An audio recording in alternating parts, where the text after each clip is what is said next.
여러분 안녕하십니까? 바이블 모문 말씀입니다. 이창호 장로입니다. 오늘 말씀은 창세기 26장 29절입니다. 너는 우리를 해하지 말라. 이는 우리가 너를 범하지 아니하고 선한 일만 내게 행하여 내가 평안히 가게 하였음이니라. 이제 너는 여호와께 복을 받은 자니라. 오늘 말씀은 안녕하십니까? 입니다. 새해가 되면 가장 많이 하는 인사말이 있죠. 바로 새해 복 많이 받으세요 입니다. 우리나라 사람들이 이야기하는 복은 예로부터 오복이었습니다. 수부, 강령, 유호덕, 고종명이라고 해서 오래 살고 부자로 살고 몸과 마음이 건강하고 덕이 있으며 받은 생명의 수를 다하고 사는 것을 복이라고 하였습니다. 사람들이 어찌나 복을 좋아하는지 이불에도 복자를 써놓고요. 또 베개, 장롱, 그릇, 숟가락 같은 곳에도 복이라는 글자를 써놓았습니다. 우리나라 이름 중에서 가장 많이 쓰이는 글자도 복입니다. 명복이, 기복이, 성복이, 승복이, 영복이, 복희, 복자 등등 중국 사람들은 복이라는 한자를 뒤집어 써놓는 것을 좋아합니다. 복이 쏟아지기를 바라기 때문이죠. 기독교인들도 복을 좋아합니다. 기독교인들이 복을 너무 좋아한다고 해서 세상 사람들과 다를 것이 없다면서 기복주의 신앙이라고도 하죠. 어떤 교회에 한 주도 예배를 빠지지 않고 열심히 출석을 하는 어느 버스 운전기사의 가족이 있었습니다. 그런데 목사님이 보니까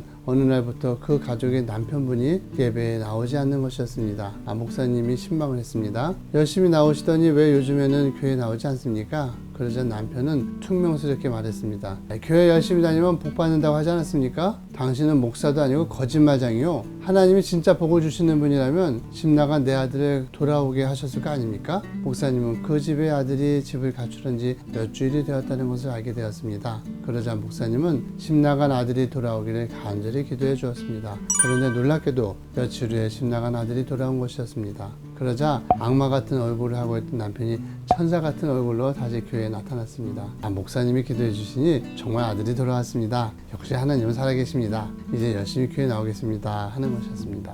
많은 사람들이 이와 같이 복에 대한 개념을 가지고 있습니다. 자신이 원하는 것, 부나 명예나 출세를 하늘에서 도와주는 것을 복이라고 생각합니다. 의학적으로 볼 때 복이란 안녕과 깊은 관계가 있습니다. 안녕이란 아무 탈이나 걱정이 없는 편안한 상태를 말하죠. 하나님으로부터 받은 생명이 살아갈 수 있는 상태가 안녕입니다. 타고난 대로 오장육부가 편안한 상태, 밥을 먹으면 소화가 되고 또 배설이 잘 되고 먹은 것을 간에다 잘 소화해주고 영양소를 분해해서 각각의 세포가 살아갈 수 있도록 산소와 영양분을 잘 공급해주고 있는 상태가 안녕입니다. 하나님께서 우리에게 주신 마음의 본 바탕대로 마음이 망가지지 않고 본래의 기쁨과 평안함을 누리고 있는 상태가 안녕인 것이죠.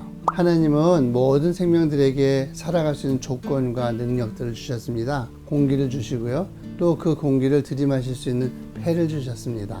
물과 햇빛과 흙을 주시고 씨를 뿌릴 수 있는 튼튼한 팔과 다리를 주셨습니다. 시각이 부족한 동물들에게는 오감 중 하나를 더욱 민감하게 발달시켜 주셨고요. 오감이 부족한 인간에게는 지능을 주셨습니다.